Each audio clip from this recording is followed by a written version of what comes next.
Hare Nama Hare Nama eva kevalam Kalo nasteva nasteva nasteva gatiranyata.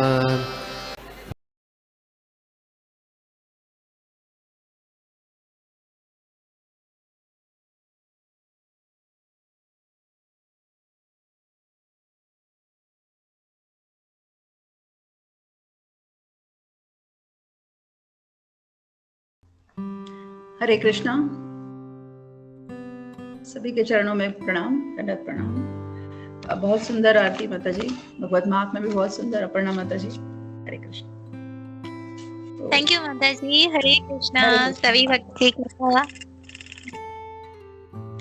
आज का सत्र हम शुरू करते हैं। मेरी आवाज क्लियर है ना? मतलब ऑडिएबल है ना? माता जी। यस माता जी। हरे कृष्ण, सभी के चरणों में प्रणाम। Thank you. ओम नमो भगवते वासुदेवाय।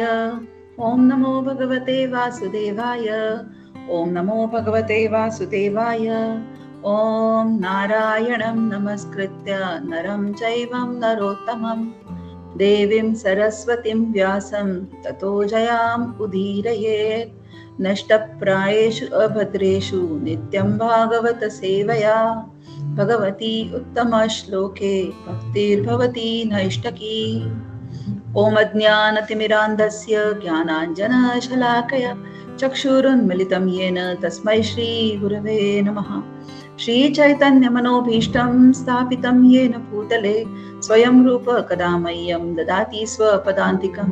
वन्देऽहं श्रीगुरोः श्रीयुतापदकमलं श्रीगुरून् वैष्णवांश्च श्रीरूपं साग्रजातं सहगणरघुनाथान्वितं तं सजीवं साद्वैतं सावधूतं परिजनसहितं कृष्णचैतन्यदेवं श्रीराधा कृष्णपादान् सहगणललिता श्रीविशाखान्वितांश्च। नमो विष्णुपदाय कृष्णप्रेष्ठाय भूतले श्रीमते भक्तिवेदान्त स्वामिनिति नामिने। नमस्ते सारस्वते देवे गौरवाणी प्रचारिणे निर्विशेष शून्यवादी पाश्चात्य देश तारिणे। श्रील प्रभुपाद की जय। हरे कृष्णा। आज हम तीसरे स्कंद के 15वें अध्याय का 37 एंड 38 से 2 वर्सेस हम देखने वाले हैं। तो हम 37th वर्स पहले देखते हैं।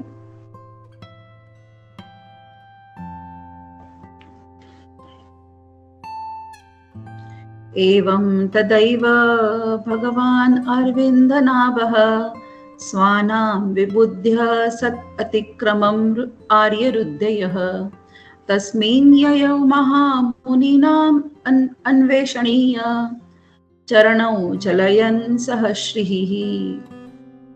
नाभि से उगे कमल के कारण पद्मनाभ कहलाने वाले तथा सदाचारियों की प्रसन्नता के रूप भगवान को उन संतों के प्रति अपने ही दासों के द्वारा किए गए अपमान की उसी क्षण पता चल गया।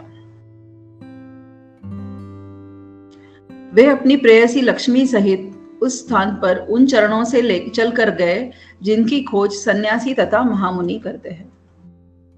तो हम देखते हैं कि यहाँ पर भगवान को पद्मनाभ कहा गया है क्योंकि उनकी नाभि से चरण कमल आया है इसके लिए। तो हमने अभी तक देखा है कि ब्रह्मा जी देवताओं से बातें कर रहे हैं और ब्रह्मा जी देवताओं को बताते बताते इस चतुष कुमार के वैकुंठ तक जाने की कथा उनको बता रहे हैं। और जब चतुष कुमार 7वें द्वार तक पहुंचे तब जय विजय ने उनको रोक लिया है और दोनों के बीच में द्वारपाल क्रोध में है। जय विजय जो है, जो भगवान के परिचर है हमेशा, वो क्रोध में है और इसीलिए चतुष कुमार जो है उनको जय विजय रोक रहे हैं और चतुष कुमार क्रोध में आकर उनको श्राप दे रहे हैं, है ना। तो इसीलिए क्या हो रहा है इस वर्ष में, हम इस श्लोक में हमने देखा कि भगवान अपनी सहचारिणी के साथ में वहां पर आ रहे हैं। तो इसीलिए यहाँ पर भगवान को कहा गया है पद्मनाभ। पद्मनाभ मतलब उनके नाभि से उगे कमल के कारण उनको पद्मनाभ कहा गया है ना। तो तात्पर्य बहुत छोटा सा है, हम देखते हैं। भगवत गीता में भगवान जोर देकर घोषणा करते हैं कि उनके भक्त कभी भी विनष्ट नहीं हो सकते। भगवान समझ गए कि द्वारपालों तथा मुनियों के बीच का झगड़ा एक नया मोड़ ले रहा है, अतएव वे तुरंत अपने धाम से निकल आए और झगड़े को आगे बढ़ने से रोकने के लिए उस स्थान पर गए जिससे उनके भक्त द्वारपाल सदा सदा के लिए विनष्ट न हो। श्रीला प्रभुपाद की जय। श्रीला प्रभुपाद ने हमें पॉपट में यही समझाया है कि दोनों के बीच में जो झगड़ा हो रहा था वो एक अलग लेवल पर जा रहा था। भगवान को ये समझ में आ गया और फिर अपने भक्तों को बचाने के लिए भगवान स्वयं वहां पर आए। तो यहाँ पर हम देखेंगे कि भगवान जो है अपने सुंदर चरण कमलों के साथ वहां पर आए हैं, है ना, जहां पर झगड़ा हो रहा था। तो हमने कितनी सारी ग्लोरीज भगवान के लोटस फीट के बारे में आज तक सुनी है। तो जब भी हम भगवान मंदिर में जाते हैं कि और दर्शन करते हैं तो हमेशा हमें बताया जाता है कि भगवान का दर्शन जो है वो उनके चरण कमलों के साथ हमें करना है। मतलब हम भगवान की डेटीज की जब हम दर्शन लेते हैं तब हमें उनके चरण कमलों से लेकर धीरे धीरे धीरे ऊपर बढ़ते हुए उनकी मुख कमलों तक हमें पहुंचना है। तो इसीलिए उनका चरणों का महत्व इतना दिया गया है। और एक क्लास में मैंने ऐसा भी सुना था कि जब आप भगवान का दर्शन, अमरेंद्र प्रभु की क्लास में सुना था मैंने, जब भगवान का आप दर्शन करते हैं तो आप भगवान के किसी एक अंग को इतने ध्यान से देखिए कि वो अंग आपके परफेक्ट उसका इम्प्रिंट होना चाहिए आपके माइंड पे, ब्रेन पे, दिमाग पर, कि जब भी आप आंख बंद करें तो वो दैट पार्ट ऑफ डेटीज का जो भगवान के शरीर का वो जो पार्ट है, जैसे उनकी कमल लोटस फीट है या फिर उनकी त्रिभंगा उनकी कमर है या फिर उनके मुख का स्मित हास्य है या फिर उनकी हाथों में उनकी जो वेणु है, बांसुरी है, उसका मतलब किसी एक को आप इतने ध्यान से देखेंगे कि वही उसका इम्प्रिंट आपके मन में जब भी आप बंद करें आंखें तो वो ही सामने आ जाए। तो इस तरह से भगवान के लोटस फीट का यहाँ पर वर्णन किया है कि लोटस फीट यहाँ पर लेकर भगवान जो है वो पधारे है उस द्वार पर। तो भगवान के चरण कमलों के लिए ऐसा विशेषण यहाँ पर बताया गया है कि ये चरण कमल जो ऐसे है कि उस चरण कमल को जो संत तथा महामुनि है ना उनके द्वारा वो पूजे जाते हैं। हम तो ऑर्डिनरी ह्यूमन बींग्स है ना। हम मैंने तो अभी जो बात करी, जो हम डेटीज दर्शन करने के लिए, भगवान के दर्शन करने के लिए जब मंदिर में जाते हैं तो हम जैसे ऑर्डिनरी बीइंग जो है वो कैसे भगवान का दर्शन करेंगे उसके बारे में बताया। लेकिन ये ऐसे चरण कमल है जो जिनका दर्शन संत और महामुनि करते हैं, है ना। हमने श्लोक में देखा कि स्वानाम विबुद्ध तस्मन्ययो परमहंस महामुनिना, मतलब जो परमहंस है, जो महामुनि है, वो इस चरण कमलों के खोज में रहते हैं, है ना। ऐसे चरण कमल लेकर भगवान जो है उस द्वार पर आए हैं। अभी हम देखते हैं कि अयि नंद तनुज किंकरम पतितं वा विषमे भवाम्बुधो कृपया तव पाद पंकज सितधूलि सदृशम विचिन्तये। मतलब हमें चैतन्य महाप्रभु शिक्षाष्टकम में भी उनके चरण कमलों का, भगवान के चरण कमलों का सितधूलि सदृशम चरण, मतलब बता रहे हैं कि भगवान के चरण कमलों की धूल जो है वो कितनी इंपॉर्टेंट है। चैतन्य महाप्रभु भी हमें शिक्षाष्टकम जो 8 इंपॉर्टेंट श्लोक उन्होंने बताया, वहां पर भी भगवान के चरण कमलों का उल्लेख किया गया है। यहाँ पर अभी हम देखेंगे कि आगे हंस शब्द का भी इस वर्ष में उल्लेख किया गया है। हंस का हम एक हंस पक्षी और संतों के बीच एक समानता प्रस्थापित करने के लिए ये एनालॉजी यूज की है। हंस पक्षी का एक विशेष गुण होता है जिसको हम सब जानते हैं। वो विशेष गुण हंस पक्षी का है कि हंस पक्षी के सामने अगर दूध की कटोरी रखी जाए तो हंस पक्षी क्या करता है, उसमें से जितना दूध है उतना पूरा खींच लेता है और पानी कटोरी में वैसे ही छोड़ देगा। तो ये जो हंस का गुण है उसको संतों के गुणों के साथ में कंपेयर किया गया है, या फिर उनमें ये समानता प्रस्थापित की गई है। दूध का कटोरा जब हम देखते हैं कि इस तरह दूध का दूध और पानी का पानी कर दिया, हम एक ये मुहावरा यूज करते हैं ना, दूध का दूध पानी का पानी कर दिया। तो इसका क्या मतलब है कि इसको कैसे हम सही अर्थ से उसको समझेंगे कि जैसे हंस को हम दूध में पानी मिलाकर उसको ठग नहीं सकते कि ये पूरा मिल्क है, यही दूध है, आप उसको पूरा पालो। ऐसे हंस तो क्या करेगा, उसमें से दूध अलग से निकाल देगा और पानी अलग छोड़ देगा। उसी तरह से इन संतों को, इन महामुनियों को हम ठग नहीं सकते कभी, क्योंकि ये व्यक्ति जो है क्या होते हैं, ये सही और गलत को जानते हैं। जैसे हंस ने पहचाना वैसे ये भी व्यक्ति जो है वो सही और गलत को भी पहचानते हैं। क्यों पहचानते, इसका अर्थ हम क्या देख सकते हैं कि इसका अर्थ ऐसा है कि उन्होंने क्या किया है, उन्होंने शास्त्रों का अध्ययन किया है, उनको सही गलत की पहचान है, उनको आत्मा परमात्मा की पहचान है, उनको स्पिरिचुअल मटेरियल की पहचान है। वो क्यों है? भौतिक आध्यात्मिक की उनको पहचान है। वो क्यों है? क्योंकि उन्होंने शास्त्रों का अध्ययन किया है, उन्होंने गुरु के निर्देशन में काम किया है, कार्य किया है, जितने भी कर्म किए हैं उन्होंने गुरु के निर्देशन में किए हैं और उस पर मनन किया है, राइट। तो इसीलिए उनको क्या हुआ है? वैष्णव की कृपा प्राप्त हुई है। और उसके बाद वो क्या हुआ? उनको ये बेसिक जो ज्ञान है वो उनको प्राप्त हुआ है कि वो आत्मा और पदार्थ इनमें वो फर्क कर सकते हैं, है ना। उनको वो सीख जाते हैं कि आत्मा क्या है, आत्मा का क्या विशेषण है, पदार्थ का क्या विशेषण है। तो यहाँ पर पानी का अर्थ जैसे हमने देखा वो प्रकृति के साथ हम कर सकते हैं उसको एनालॉजी, और दूध का जो है वो आध्यात्मिक प्रकृति के साथ हम कर सकते हैं, भौतिक और आध्यात्मिक प्रकृति के साथ। तो इसीलिए वे हंस कहलाते हैं, क्योंकि उनको दूध का दूध और पानी का पानी करना याद समझ आता है, उनको सही गलत की पहचान होती है, वो भौतिक और आध्यात्मिक के बीच में फर्क जानते हैं। तो वो हर किसी के साथ मन मिलाप नहीं करते, जैसे संत महामुनि होते हैं वो हर किसी के साथ मन मिलाप नहीं करते, वो चुनकर और बड़ी विनम्रता के साथ सिर्फ भक्तों का ही संग करते हैं।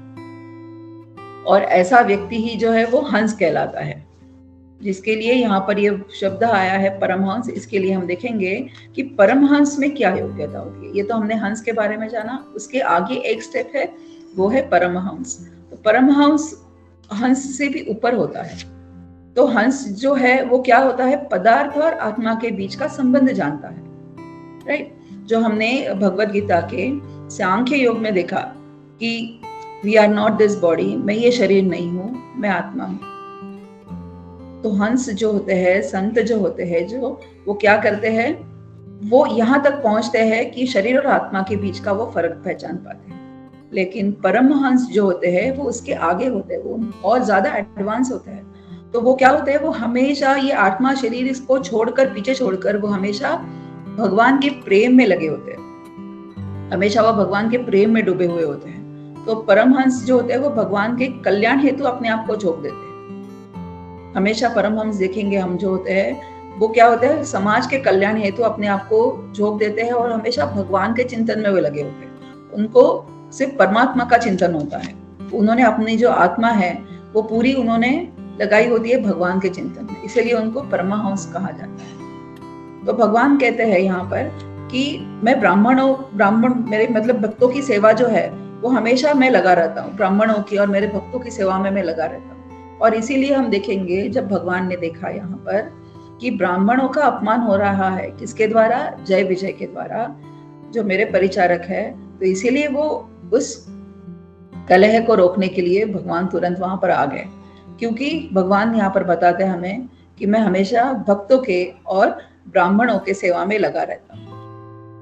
और इसीलिए इसीलिए हमने देखा जैसे भगवान चतुष्कुमारों की मदद के लिए यहाँ पर आए हैं, या फिर उनकी सेवा के, नॉट ओनली मदद, उनकी सेवा के लिए यहाँ पर आ गए। तो अपने भक्तों की बात में भगवान जो होता है ना, वो कभी जैसे चतुष्कुमार वहां पर आए हैं वो भगवान के दर्शन के लिए। तो भगवान कृष्ण है, वो जानते हैं कि चतुष्कुमार इस बार तक मेरे दर्शन के लिए आए हैं, तो वो भगवान अपनी बात साइड में रख सकते हैं, लेकिन वो भक्तों की बात कभी भी टाल नहीं सकते, है ना। इसीलिए अर्जुन को निडर होकर वो भगवत गीता में भी बता रहे हैं कि मेरा भक्त है यो में भक्त्या प्रेष, मतलब सॉरी, मेरा भक्त है वो उसका कभी विनाश नहीं होगा।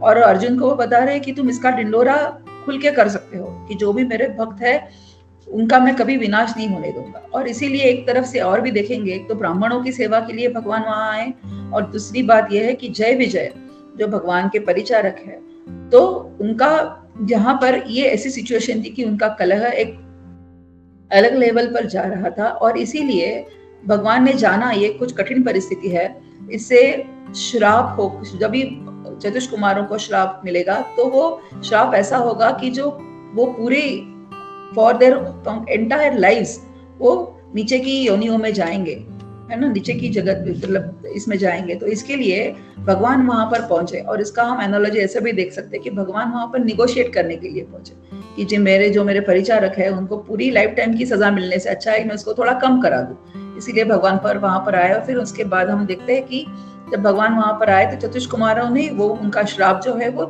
3 जन्मों तक किया कि 3 जन्मों तक आप नीचे के लोगों में रहेंगे।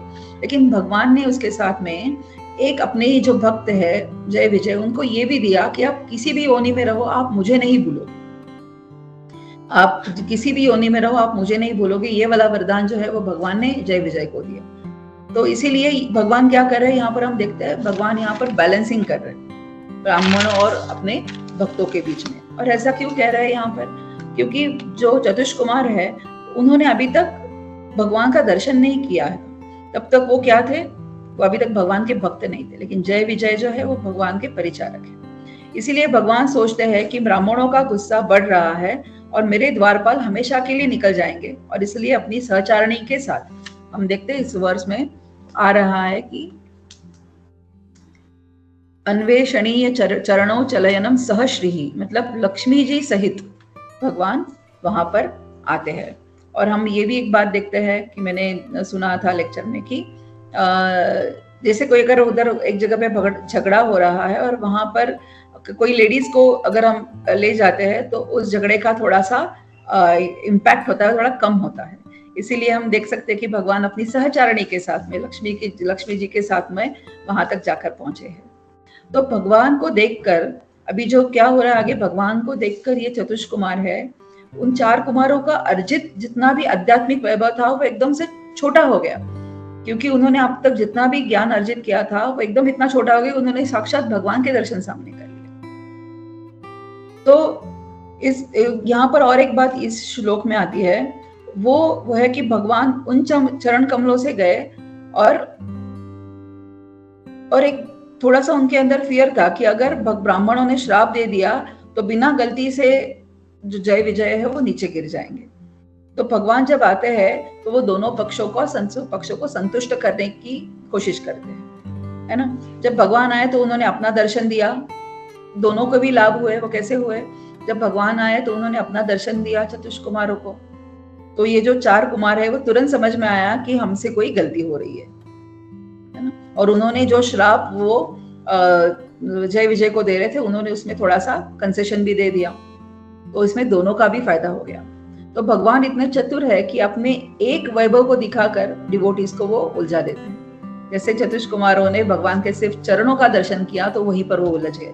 जैसे मैंने कहा था कि हमें ऐसे ही एक भगवान के किसी अंग का जब दर्शन करते हैं तो इतने अच्छे तरह से उनको एडमायर करना है, देखना है, उनकी छवि हमारे मन में, क्योंकि हम देखेंगे तो if we close our eyes तो हमें पूरी की पूरी भगवान की जो छवि है, विग्रह जो है वो याद करना धीरे धीरे शायद हम कहीं बीच में छूट जाते हैं या फिर पूरी याद नहीं आती। इसीलिए हमें इजी वे है कि एक तरह से कि हम भगवान के किसी एक अंग पर, जैसे चरण कमलों पर ही अपना ध्यान लगा ले। जैसे हम चतुष कुमारों को भी देखते हैं यहाँ पर कि उन्होंने सिर्फ उनके भगवान के चरण कमल देखने मात्र से ही उनमें इतना सारा मतलब प्रभावित हो गए और इतने सारे उनमें चेंजेस आ गए। तो एक होता है कि जैसे हम देखते हैं कि हम डांट कर किसी की गलती का हम उनको एहसास करा सकते हैं, और एक होता है किसी की प्रशंसा कर हम गलती का एहसास करा सकते हैं, है ना। तो इसी तरह से भगवान ने भी यहाँ पर वही किया है। भगवान ने क्या किया है, चतुष कुमारों को पहले तो अपने चरणों का दर्शन दिया है, और वो कलह का जो झगड़ा था उसको छुड़ाने के लिए भगवान यहाँ तक आए हैं, और यहाँ पर अपनी वो सहचारिणी के साथ आए हैं। And that too he has come here to balance it perfectly. मतलब जय विजय और चतुष कुमारों के बीच में का ये जो इम्बैलेंस हो रहा था उसको बैलेंस करने के लिए, उनको संतुष्ट करने के लिए भगवान द्वार तक आए हैं। तो हम अगला वर्स देखते हैं।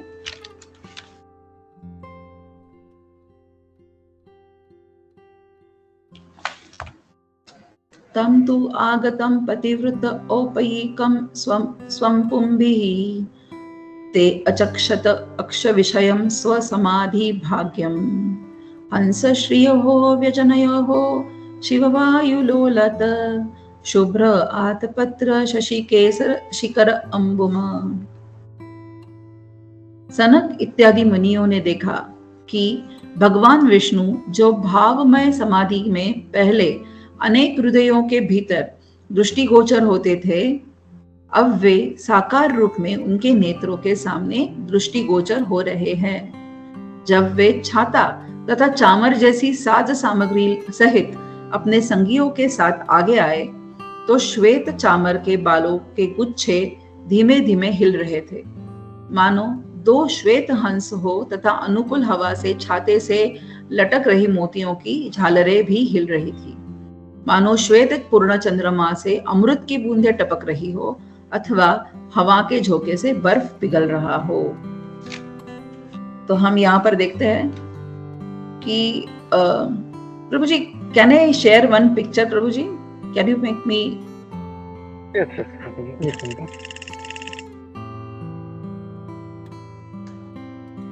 Yeah, done, Mata.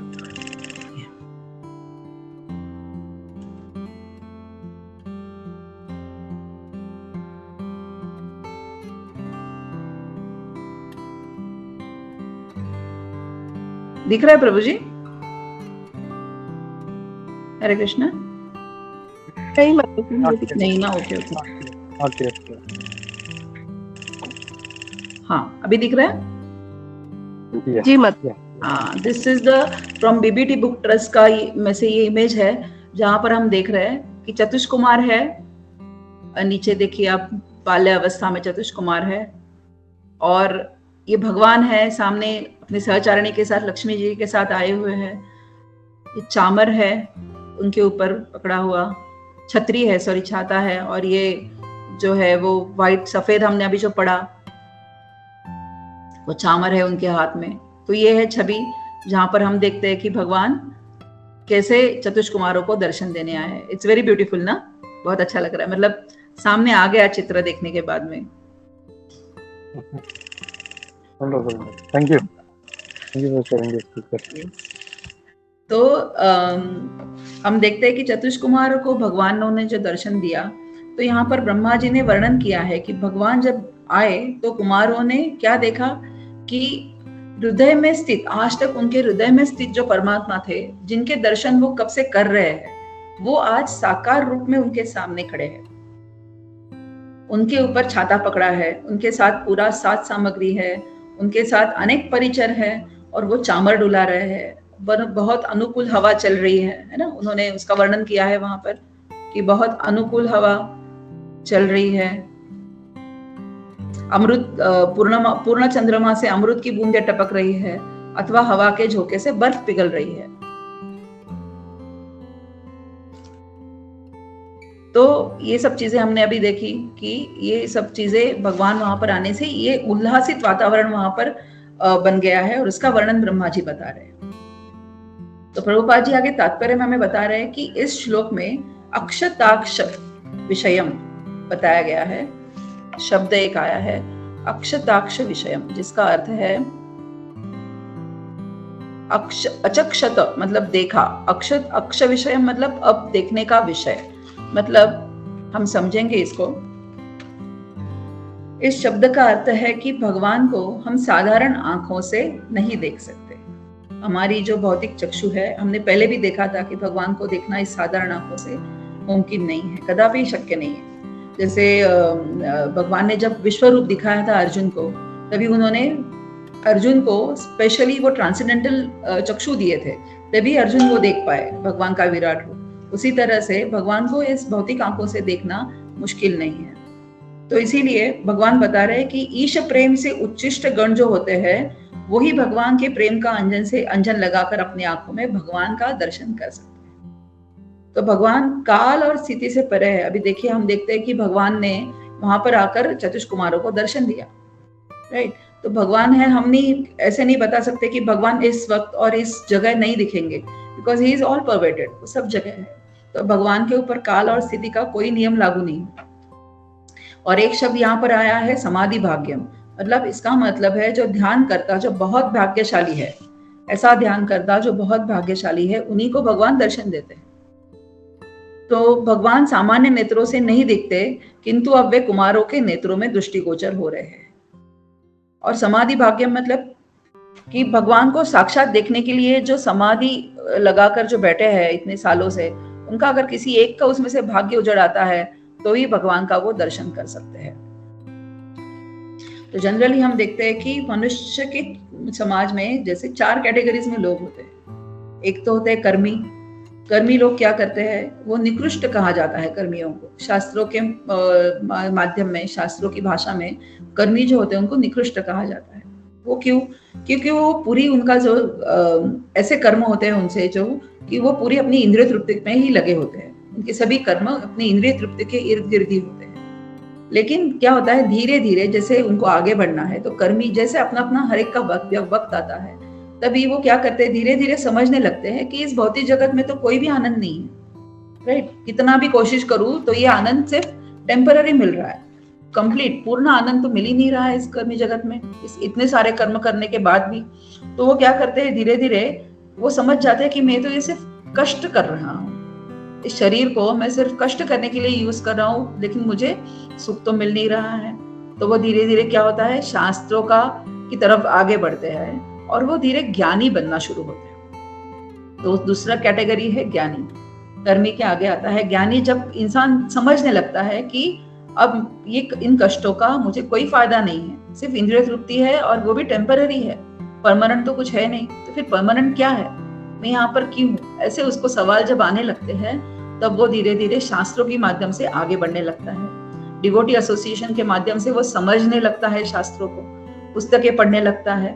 फिर उसके बाद वो क्या होता है, वो रियलिटी की तरफ जाता है ना, वो रियलिटी सोचने पर जाता है। और यहाँ पर जब वो ज्ञानी, जो व्यक्ति जीव जब ज्ञानी बनना शुरू होता है, मतलब वो शास्त्रों को समझना शुरू करता है, तो कभी कभी ऐसा भी होता है कि उनको इनकम्प्लीट ज्ञान मिल जाता है, राइट। इनकम्प्लीट ज्ञान मतलब क्या हम कर सकते हैं कि कह सकते हैं कि यहाँ पर वो जीव जो है वो निराकारवाद में आके फंस जाता है और वो ब्रह्मांड में ही, ब्राह्मण में ही अटक जाता है। वो समझता है यही ब्राह्मण ही भगवान है, भगवान की आबा ही भगवान है ना।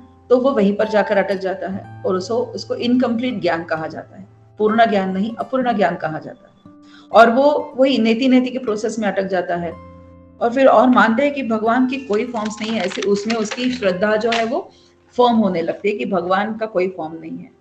तो ये ज्ञानी जब और आगे बढ़ता है, यहाँ से अगर उसको इनकम्प्लीट नॉलेज से धीरे धीरे जब और उसका ज्ञान बढ़ने लगता है और जब वो मानने लगता है कि भगवान भी साकार है, निराकार नहीं है, और ब्राह्मण के आगे भी कुछ और है, तो वो है योगी, वो कहलाते हैं योगी। तो तीसरी कैटेगरी है योगी।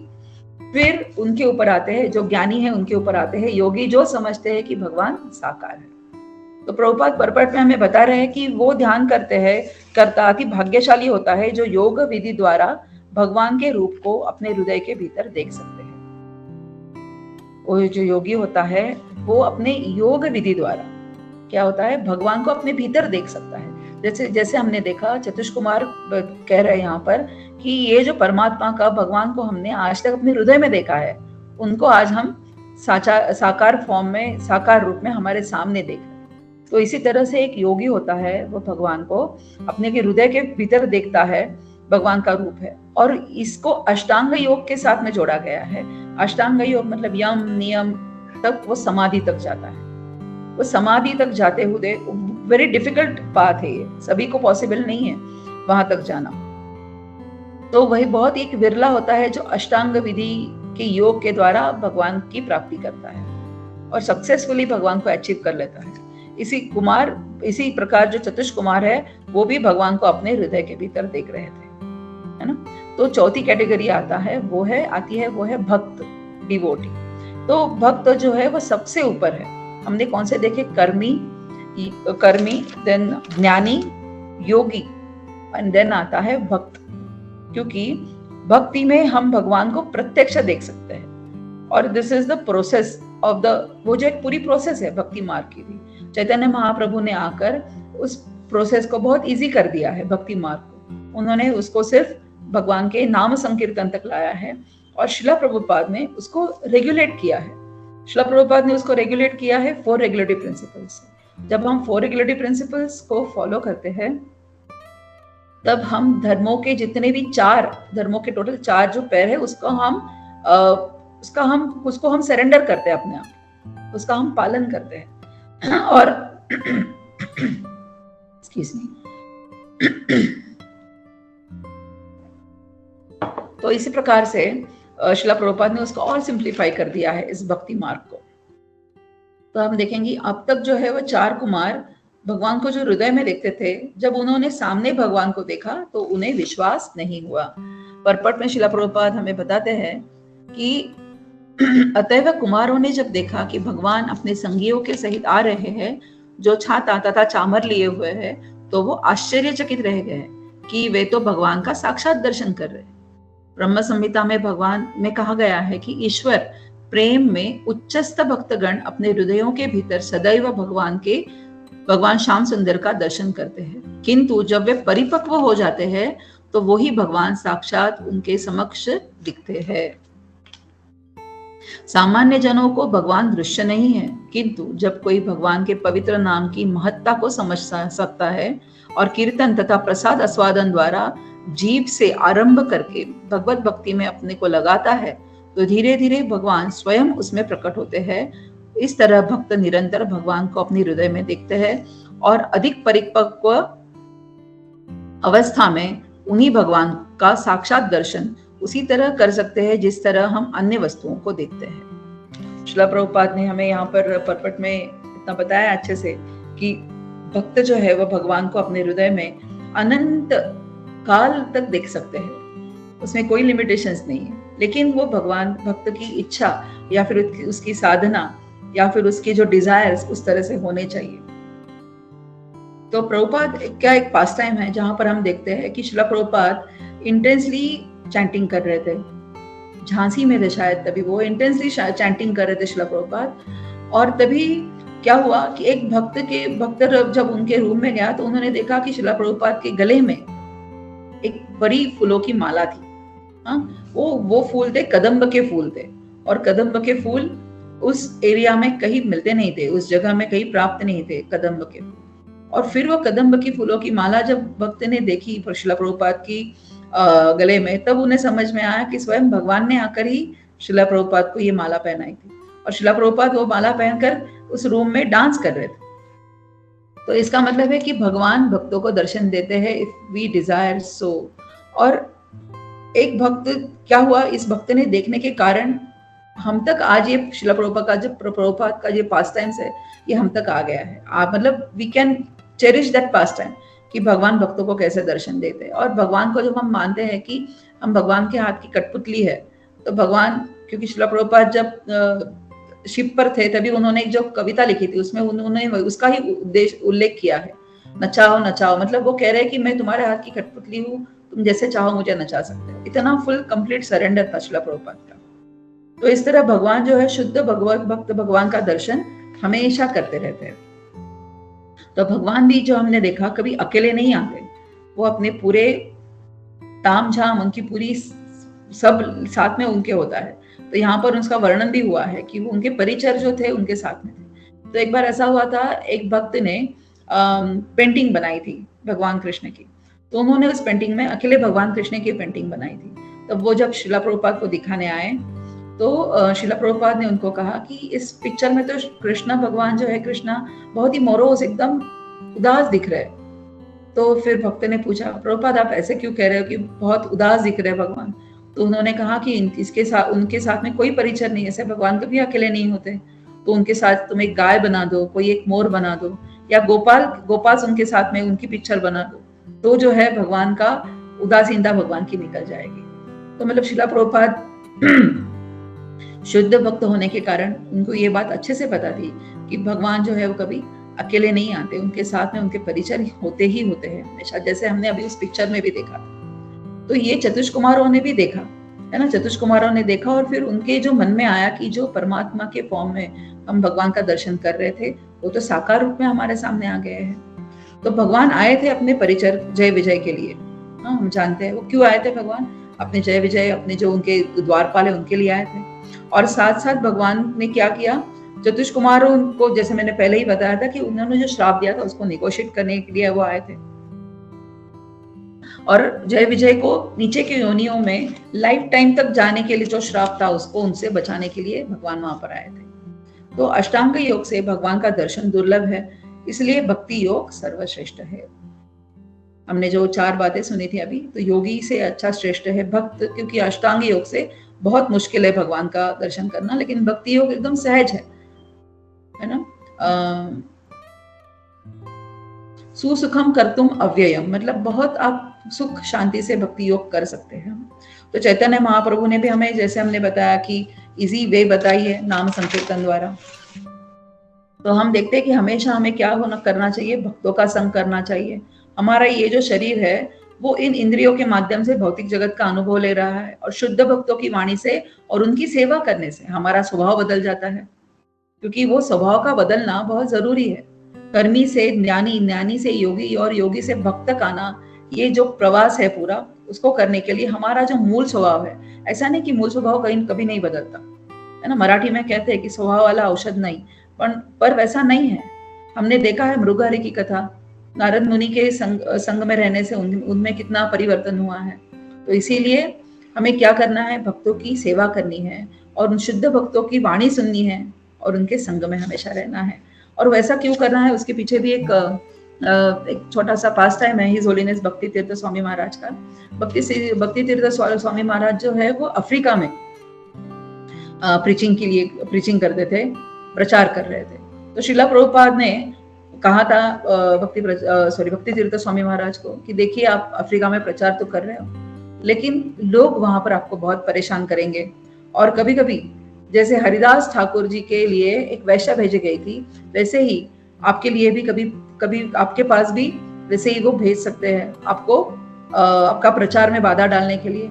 और अगर ऐसी स्थिति आई, श्रीला प्रभुपाद ने उनको इंस्ट्रक्शन दिया था कि अगर ऐसी स्थिति आती है तो आप उस स्थान पर रुकना नहीं। जैसे हरिदास ठाकुर वहीं पर 3 दिन बैठे रहे, क्योंकि हरिदास ठाकुर ब्रह्मा जी और नारद मुनि का एक रूप था जो धरती पर आए थे, लेकिन उन्होंने कहा था, मतलब श्रीला प्रभुपाद ने ये नहीं कहा, ये मैं बता रही हूँ कि हरिदास ठाकुर की क्या कौन थे हरिदास ठाकुर। तो इसीलिए वो 3 दिन तक वैश्या के संगत में बैठे रहे और उनको कोई इफेक्ट नहीं। लेकिन भक्ति तीर्थ स्वामी महाराज जी को प्रभुपाद ने बताया कि अगर ऐसी स्थिति आप पर आती है तो आप उस स्थान पर रुकना नहीं, आप वहां से चले जाना। और सही बात श्रीला प्रभुपाद ने बताई थी कि एक बार ऐसे ही हुआ, एक बहुत सुंदर स्त्री, जब वो भक्ति तीर्थ स्वामी महाराज अपने रूम में बैठे थे, तो वैसे ही एक सुंदर स्त्री वैश्या उनके रूम में आई, और जैसे ही भक्ति तीर्थ स्वामी महाराज ने अपने रूम का दरवाजा खोला, उन्होंने उनको सामने देखा, वैसे ही वो भक्ति तीर्थ स्वामी महाराज साइड से निकल गए बाहर। वो उस जगह पर एक क्षण के लिए भी नहीं रुके, तो वो बाहर भाग गए। उन्होंने सोचा ही नहीं 1 मिनट के लिए कि मेरे रूम में और कुछ पड़ा है या कुछ सामान है। He never think of it, उन्होंने कुछ नहीं सोचा। उन्होंने क्या किया, गुरु मुख पद्म वाक्य चित्ते ते करिए ऐक्य। उन्होंने, उनके गुरु ने जो उनको एक वाक्य कहा था, उसको उन्होंने तंतोतंत उसका पालन किया और उस रूम से ही वो बाहर निकल गए। तो इस प्रकार गुरु जो है वो भगवान के प्रतिनिधि होते हैं। वो जानते हैं कि हम भक्तों को इस कठिनाइयों से कैसे बचाना है। जैसे हमने देखा कि जय विजय के लिए भगवान स्वयं आए थे, उसी तरह से गुरु एक प्रतिनिधि के माध्यम से इस भौतिक जगत में जब हम हैं, तो हमारे जीवों के लिए गुरु ऐसे ही भाग कर आते हैं। और जब तक हम गुरु के इन वचनों को, इन वाणी का जो प्रभाव हम पर नहीं पड़ता, तो हमारे लिए भी भक्त होने के बावजूद भी मुश्किल है, क्योंकि भगवान जो है हमारे बहुत प्रकार से आज मदद कर रहे हैं। हम देखेंगे कि इस साधु संघ के ऑनलाइन क्लास में आकर बैठने के लिए हमारा मन होना और लॉगिन करना, उसके लिए सुनना, ये सब चीजें भगवान ही हमारी मदद कर रहे हैं, राइट। हम कोई भी सेवा कर रहे हैं, भक्तों का संग कर रहे हैं, या फिर हम क्या कहते हैं कि भगवान के एसोसिएशन में आ रहे हैं, और भगवान क्या कर रहे हैं इसमें भगवान हमारी हम देखेंगे फ्रॉम डे टू नाइट कितनी छोटी छोटी चीजों में भगवान हमारी मदद कर रहे हैं, क्योंकि उनके बिना तो कुछ काम हो ही नहीं सकता, बिकॉज ही इज सर्व कारण कारणम, राइट। तो भक्ति में आगे बढ़ने के लिए वो हमारी मदद कर रहे हैं, सही है। और ऐसा क्यों? क्योंकि ये मेरी इच्छा हो रही है आज, बिकॉज आई एम डिजायरिंग सो, इसीलिए भगवान मेरी वो इच्छा पूरी कर रहे हैं। और इसके लिए हमें क्या करना है कि परमात्मा जो है हमारे अंदर बैठे हुए, वो हमारी जो ये डिजायर है उनको कंप्लीट करने में हमारी मदद कर रहे हैं। तो हमें क्या है कि हमें ये जो छूट मिली है अपने चॉइसेस करने की, तो वही डिजायर अगर हम या अपने चॉइसेस हम भगवत भक्ति की तरफ लगाए, तो हमारी वही डिजायर कंप्लीट होने वाली है। और यही डिजायर अगर हम गलत चीजों में लगाए तो शायद वही कंप्लीट हो जाए इंद्रिय तृप्ति के लिए। तो इसीलिए अगर हम डिजायर करें, जो हमें जो मौका मिला है चॉइसेस करने का, जो एक स्वतंत्र मिला है, उसको हम अगर सही जगह पर लगाए, इस शास्त्रों के माध्यम से ज्ञान लेकर, हम गुरु की वाणी को सुनकर, भगवान के संग में आकर हम भक्ति को बढ़ाने के लिए अगर हमारे डिजायर्स को जनरेट कर रहे हैं, तो फिर we also have that ability, भगवान हमारी जो है वो इच्छाएं पूरी करते हैं। और इसका हमें लाभ लेना चाहिए कि हमारी जितनी भी इच्छा शक्ति है उसको हम सिर्फ और सिर्फ भगवत भक्ति में ही लगाए। मतलब इस भौतिक में जगत में रहते हुए भी कैसे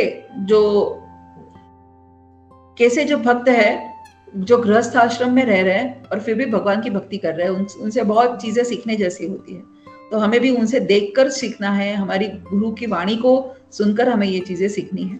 तो यहाँ पर जय विजय अपराध कर रहे हैं और अपने भक्तों के अपराध के कारण भगवान को क्या हो रहा है, अवतरित होना पड़ रहा है। तो इससे हमें ये भी सीख मिलती है कि अगर भक्त कोई अपराध करता है तो उसका दाग भगवान को भी लगता है, भगवान के ऊपर उसका दाग लगता है। और वो हमेशा ऐसा हमें कोई कार्य नहीं करना चाहिए कि क्योंकि आज हमने अभी देखा कि गुरु जो है वो भगवान की ही प्रतिनिधित्व कर रहे हैं, तो हमें ऐसा कोई कार्य नहीं करना है जिससे गुरु को तकलीफ हो। तो जिस प्रकार फलों से लदा वृक्ष झुक जाता है, उसी प्रकार गुणवान व्यक्ति होता है और वो भी झुक जाता है। तो ऐसा हमारा व्यवहार अपेक्षित है और ऐसा हमारा व्यवहार होना चाहिए। हमारी जो ईगो है, उसको अहंकार है, उसको धीरे धीरे हमें कम करना है और जो 6 अनर्थ है उससे हमें बाहर आना है। तो इस तीव्रता से, जिस तीव्रता से 4 कुमार जो है वो भगवान की ओर जा रहे थे, उसी तीव्रता से हमें भी भगवान की ओर जाना है और ऐसे ही हमें भगवान के दर्शन प्राप्त करने की इस भक्ति मार्ग द्वारा मौका हमें भी मिल सकता है। लेकिन खैर चतुष कुमारों के साथ हम अपने आप को कंपेयर नहीं कर सकते, लेकिन परमात्मा के रूप में जो हृदय में हमारे स्थित है भगवान, उनका दर्शन हम हमेशा कर सकते हैं। तो इसी के साथ मैं मेरे वाणी को विराम देती हूँ। सभी के चरणों में प्रणाम। कोई भी त्रुटि हो या फिर परपट में श्रील प्रभुपाद जो कहना चाहते हैं वो मैसेज में कोई आप ऐड कर सकते हैं पॉइंट्स, तो कृपया ऐड करिए। हरे कृष्णा। सभी के चरणों में प्रणाम।